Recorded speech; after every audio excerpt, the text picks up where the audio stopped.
ഇറങ്ങിപ്പോകുന്ന മനുഷ്യരാരും അതിനുശേഷം നമ്മളെ ഓർത്തുകൊണ്ടിരിക്കണമെന്നില്ല. അവിടെയും ഓർമ്മകളുടെ പാരം പേറി ജീവിതം മുന്നോട്ട് കൊണ്ടുപോകുവാൻ ബുദ്ധിമുട്ടുന്നത് നമ്മളായിരിക്കും. സ്നേഹമെന്നത് ചേർത്തു നിർത്തുക മാത്രമല്ല, ചേരാത്തതിനെ അതിൻ്റെ വഴികളിലേക്ക് വിട്ടുകൊടുക്കുക എന്നത് കൂടിയാണ്.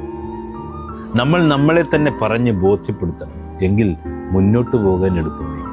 ശരിയാണ്, നമ്മളിലേക്ക് കടന്നു വരുന്ന മനുഷ്യരെല്ലാം എത്ര കാലം കൂടെ കാണണമെന്നൊന്നും മുൻകൂട്ടി പറയാൻ കഴിയില്ല.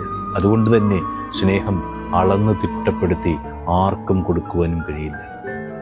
ഇന്നലെ വരെ നമ്മുടേതെന്ന് പറഞ്ഞവർ നാളെ ഒരുപക്ഷെ നമ്മളെ അറിഞ്ഞില്ല എന്ന് പറഞ്ഞു. ഏതൊരു ബന്ധങ്ങൾക്കിടയിലും എന്തും നേരിടാൻ മനസ്സിനെ ഒരുക്കി വെക്കുന്നത് നല്ലത്.